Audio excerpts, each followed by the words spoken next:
कोल्हापूर विमानतळावर नवीन टर्मिनस बिल्डिंगसह विविध विकास कामं सुरू आहेत। विविध नवे हवाई मार्ग सुरू होत आहेत। अशा वेळी कोल्हापूरच्या पर्यटन आणि उद्योग क्षेत्रासाठी एक महत्त्वाची बातमी आहे। कोल्हापूर ते मुंबई या मार्गावर आठवड्यातील 7ही दिवस सकाळी आणि संध्याकाळी अशा 2 सत्रांमध्ये इंडिगो कंपनीकडून विमान सेवा सुरू होत आहे।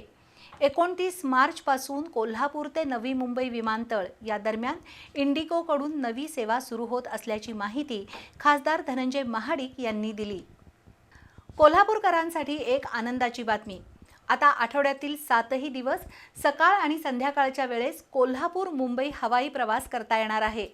रोज सकाळी 8 वाजता नवी मुंबई विमानतळावरून कोल्हापूरसाठी इंडिगोचे विमान उड्डाण घेईल आणि 9:15 वाजता हे विमान कोल्हापुरात येईल।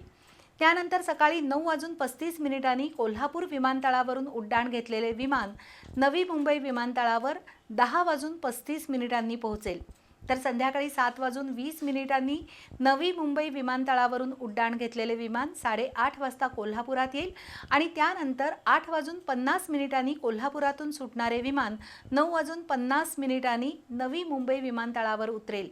विशेष म्हणजे आठवड्यातील 7ही दिवस इंडिगो कंपनीची विमानसेवा सुरू होत असल्यानं कोल्हापुरातून मुंबईला जाऊन दिवसभरातील कामं पूर्ण करून पुन्हा संध्याकाळी कोल्हापूरला परत येणं आता सहज शक्य होणार आहे। कोल्हापूरकरांची एक प्रदीर्घ मागणी या निमित्तानं पूर्ण झाली आहे। त्यासाठी खासदार धनंजय महाडिक यांनी सातत्यानं पाठपुरावा केला। त्याचीच फलनिष्पत्ती म्हणून कोल्हापूर मुंबई मार्गावर दैनंदिन आणि सोयीस्कर वेळेतील विमानसेवा सुरू होत आहे। सुरुवातीला या मार्गावरील तिकीट दर 7,600 रुपये असणार आहे। पर्यटन उद्योग व्यवसाय या दृष्टीनं ही नवीन विमानसेवा अत्यंत उपयुक्त ठरेल असा विश्वास खासदार महाडिक यांनी व्यक्त केला आहे।